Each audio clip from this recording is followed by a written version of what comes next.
Welcome to The Notice, a podcast from OTAVA with hosts TJ Howski and Melissa Locke.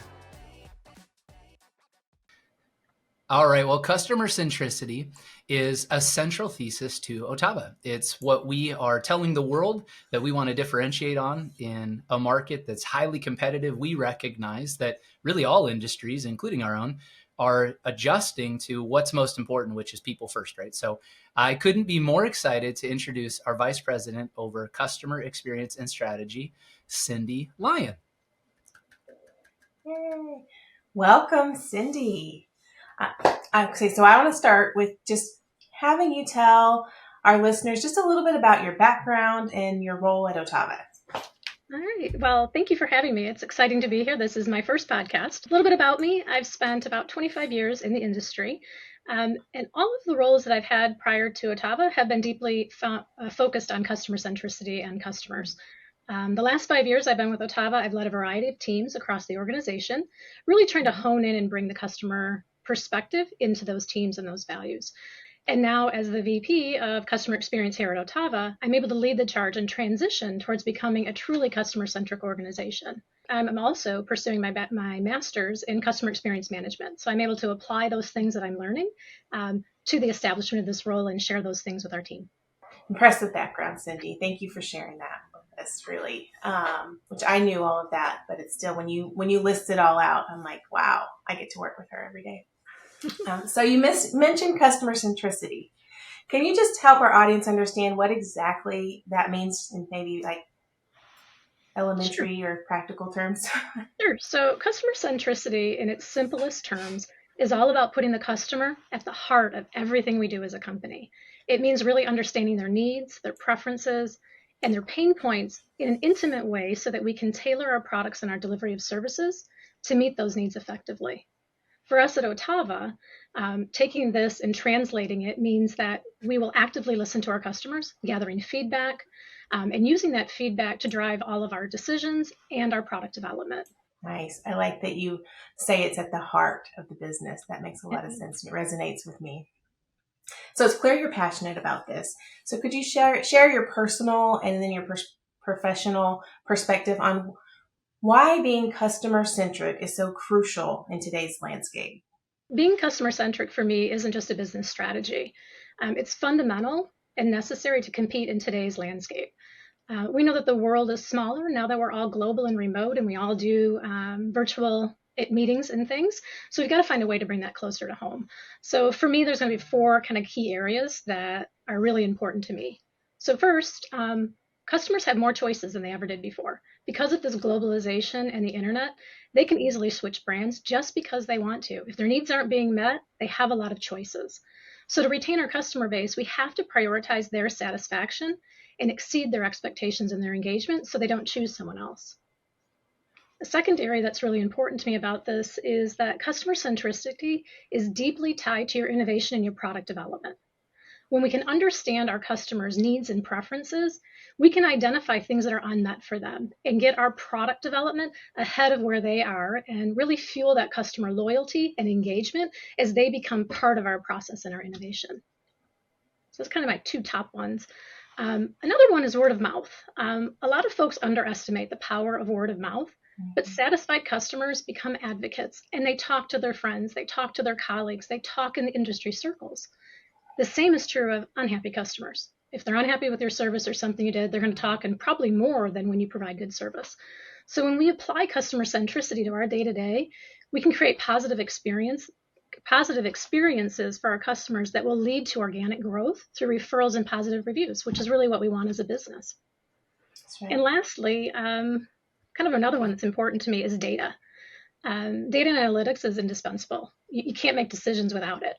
The piece that's important is making sure that you have the voice of your customer in your data so that you're making decisions based on where your customers want to go and your processes can be aligned to those needs. So for me, it's really a mindset that positions OTAVA for success in a highly competitive environment. And it's also about valuing and prioritizing our customers at every touch point that will guide our actions and decisions that we make as a business at OTAVA. Wow. That's a lot of good stuff. Good insight right there. Yeah. That's good stuff. Powerful. Like talk about marinate on that for a minute. Seriously. Right. So, hey, Cyndi, I'm curious, how often do you hear folks that confuse customer experience with customer centricity? Every day, all the time. I think that's Well, common in and the they're industry. not the same thing, right? No, no. Customer centricity is your mindset. It's putting that heart of the customer. It's that heart of what you do, right? The customer's in front of you for every decision that you make. Customer experience is how you deliver that. So the information comes in through your customer centric mindset and you deliver the experience to them. So I'm a fan of calling customer experience almost customer experience engineering. I know we've talked about that a bit, TJ. Like some of our famous Yep. brands like Chick-fil-A, they engineer those experiences because they want to ensure that they're delivering on a very set criteria for their customers. Yeah, that's good stuff. And a shout out to Chick-fil-A if you want to sponsor us. We welcome that. We'd like large waffle fries and lemonades, but you're welcome here. No, to elaborate on that, Cyndi, I'm super curious and becoming more passionate about this alongside you. Like your passion is infectious with this, which makes it a lot of fun. But if you were to, part of this platform for the notice is to educate, right? To help other people. So if you were to say like, oh my gosh, this sounds awesome, but there's a lot to this, right? To your point, when you start to marry the word engineering to anything, like it's intense. There's a lot of work that goes into that. What is the best jumping off point for a company that says we've heard about this too, we're really interested in being more centric minded? What do you have to get right to start this journey of really focusing on customer centricity and bringing it into any organization? Well, I'm going to start with the obvious and then the not so obvious. So the first thing is you got to listen to your customers, right? And a lot of organizations say they listen to their customers. They do a survey, they hear feedback, they take action on the feedback. It's that active listening and getting intimate with your customers that's a little bit different, right? It's how do you take that feedback and operationalize it in your organization and it becomes part of your DNA. That's the hard part. A way for it to be most successful, and it's going to be a nod to you, TJ, is making sure that your leader and your topmost executive also believes in customer centricity and believes in putting the customer at the heart of there. No matter what you do kind of ground up, if you don't have that full top-down approach to create a holistic view, you can't be successful. So it's listening to your customers and getting executive buy-in and leadership to put that across the organization. And then thirdly, I would say really showing the value to the employees, right? Like, why should they care about the customer? Why is it important to have empathy for my customer? Teaching them that and then empowering them to take action on that. So hearing a customer concern and being able to say, me and my role can solve this issue for my customer is the key to it, right? So it's all those levels, customer, executive, and people. That's good stuff. That's really, Very really good good. stuff. I Mo, love what do you that. think? No, that is really good information. And starting from the top and trickling all the way down through the organization, it's definitely going to make an impact. And I'm excited to get started with some of that. Well, we've started some of it already. Like we're doing it right now with some of the on the road Right. again and even this. But Cyndi, can you explain how OTAVA's vision aligns with this concept of customer centricity? Our vision at OTAVA is really, again, about transforming our organization to become customer centric. And that's a journey, right? You can't just flip a switch and say, hey, tomorrow we're going to be customer centric. It's a process. And it really lies in understanding the satisfaction and loyalty of our customers. We have to do this journey together. And our commitment to being customer centric really means putting our customers in the forefront of every decision we make. Not just a line item on a plan or when we're talking in a certain area, this is customers. No, it's every decision vetted against the customer. Should we make this financial investment? Should we expand or enhance our product this way? Should we bring in this new technology to support our product? Should we bring in a technology in one of our organizations like contracts and billing or support from a technology perspective? How will that impact our customer? And always thinking about that on every decision that you make is really how it aligns with that, because through that you evolve and create a culture of customer centricity. So we love a good success story, Cyndi. So can you tell us any real world example of a company who's just thrived thanks to their customer centric practices? Yeah, absolutely. And I can think of several, but this one I want to talk about is really a remarkable story, but you have to go all the way back to 1994 when a new little bookstore was starting up in a garage, a little bookstore called Amazon. What's interesting about this is they started as a small retailer in their garage, but their mission was to be the Earth's most customer-centric company, right? That was their mission that they created in 1994, 1995, and it still exists today. So you can see their journey over 20 plus years of being focused on their customer. What Jeff Bezos did when he started that business, and it's kind of a legendary story, is that he wrote it on a napkin. He created this flywheel, which was customer centric, improve your delivery of your services for your customers, listen to your customers, develop and enhance what your customers need, and provide a better experience. So it created this flywheel. And that's how they've been able to sustain all of the disruptions in their economy, and how they have become a disruptor themselves by getting that information from their customers. And what's interesting is a couple of things. There's the approach that Jeff Bezos took with his executive team and management is he had this empty chair strategy. So at every internal meeting, there was an empty chair in the boardroom. And the reason the empty chair was there was that they wanted to keep their customer top of mind. So even when they weren't physically present, they were present in the room. So those are things that he did to ingrain customer centricity right from day one. Another interesting thing you can see out of Amazon is the way that they were able to innovate. So when I talked earlier and I said you have to get intimate with your customers and really understand what they want to anticipate their needs, they started as a bookstore. They didn't have any inventory. They used other big box retailers to supply their inventory. But their customers, when they started engaging on this new thing called the internet, and it was easy to purchase, they realized their customers wanted access to more materials and more products. So they were able to enable one of the largest marketplaces in the world by listening to their customers. And when you think about it, some of the other inventions or innovations that came out of Amazon were things like one-click shopping, Prime membership with free shipping, a Kindle e-reader, right? And an intensive customer rating and review system. Those things, which are now kind of cornerstone or foundational to the business world today, were all developed from a business that started listening to their customers. So I put my money where customer centricity is. I've seen it live out, and you can see they're still profitable today, and they're still making decisions based on their customers. And none of that happened without that focus on listening to their customers. That's Wow. awesome. That is That's awesome. I do want to say I don't appreciate the one click from Amazon. Neither does my debit card. It's a little too easy. It is a little too easy. So like maybe just be a little bit difficult to your customer in that one area. My wife would thank you. But no, it's spot on. That's a really great story, and to see how Amazon has evolved. You're not just talking about a book store anymore, a digital bookstore. You're talking about a Goliath in the market, and they've kept that same focus in all of their businesses, whether it's advanced technologies, marketplace service. They're buying up companies in food services. Like there's some pretty incredible things that are going on. So that's a cool story. I'm excited that you share that. Shows the commitment to transforming and participating in that for over 2 decades. It's not a one and done tactical strategy. It's integrated within your larger business focus. And what I find kind of curious with that, or peculiar, is that was over 20 years ago. And today we're still looking at customer centricity as a, should we do it? Versus why Right. wouldn't you do it? Right. So Mhm. it's that mindset needs to change and how powerful it can be for a business. There's always going to be that person that watches this, and there's a cynic within all of us, right? That's just the reality. We're human. And so there's going to be that person that says, oh, great. So what you're saying is the customer is always right, no matter what, and I know you've heard that, and especially in a centric approach. So talk a little bit about that on playing the devil's advocate. Does this mean the customer is always right, no matter what? Like, what does this really mean? That's a really great question, because you're right. That does come up a lot. The customer isn't always right. And sometimes an organization has to let the customer know they're not right in those cases. What this is about is really understanding who your right customer is and making Right. sure that you're making decisions and innovations for that right customer.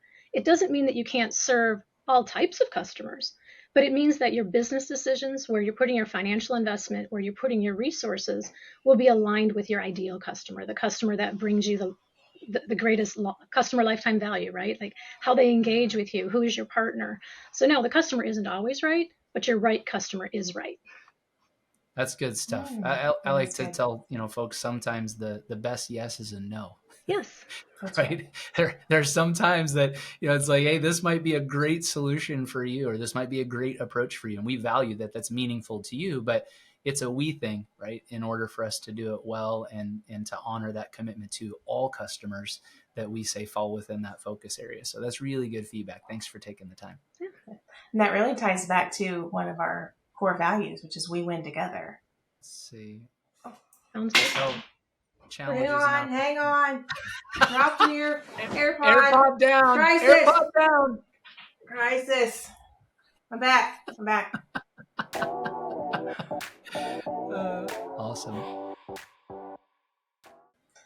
So let's talk a little bit about your role. So you're the Vice President of Customer Experience at OTAVA. So could you just help our viewers understand what do those responsibilities look like? In this role, my primary role, as I see it, is to be a change agent for the customer across the organization, and really bringing that to all of our teams. I wear many other hats, of course, but my responsibilities are generally centered around ensuring that our interactions that our customer have with OTAVA are exceptional or meet or exceed what they're expecting. One of the core concepts of this role is that I'm more of a champion for customer experience strategy at OTAVA. So that's how we weave it into our plan and how we weave it into our business decisions. I work closely alongside our leadership team to align our goals and the business objectives, making sure that our KPIs and our metrics tie to this strategy. And I'm also involved in looking at evaluating and leveraging technology. So how do we improve the delivery to our external customer?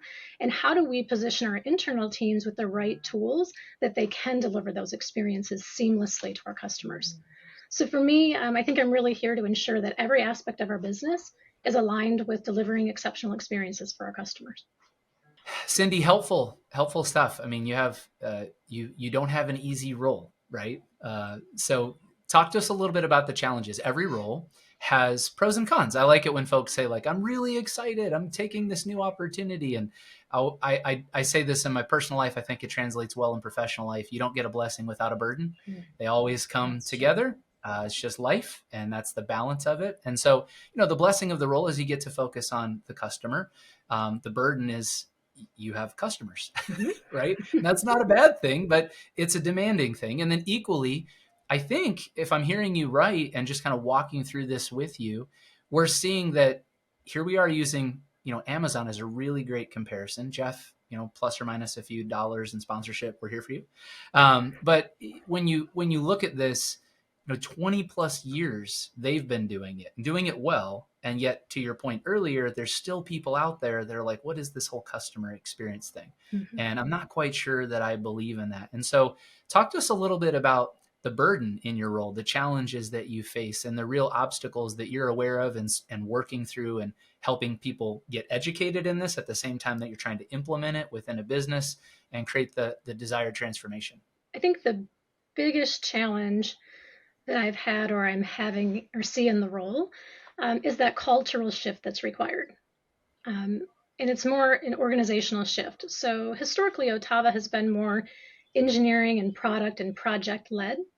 And so this is like kind of jumping off the deep end without putting your toe in the water. It's different. It's a different mindset. It's touchy-feely. It's emotions. It's, what do you mean empathy? How do you do that? And while that's the biggest challenge, I think it's also one of the biggest rewards.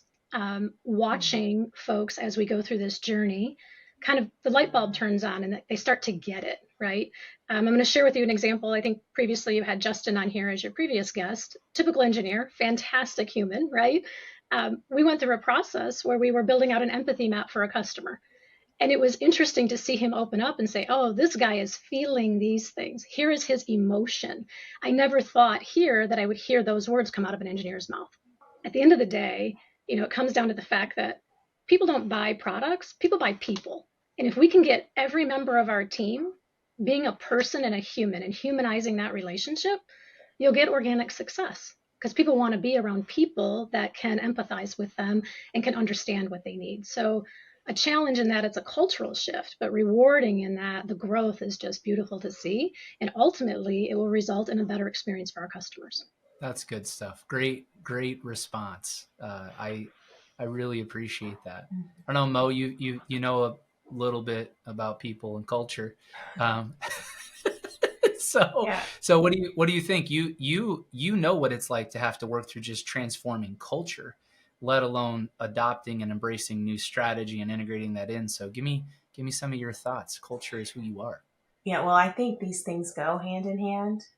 The way we think about connecting with our customers, the way we think about connecting with our employees, they Yeah. go together. And from my perspective, on the road again allows me to do just this, to meet the people behind the business, which is where I find the value in what we're doing. Because I want to know people. I want to know how they Yeah. feel about OTAVA. I want to know why they choose OTAVA. And I think that's where Cyndi and I are aligned in our curiosity with people, because it does play in, from my seat, as in people and culture, and then from the customer centricity avenue as well. They go very, very much hand in hand.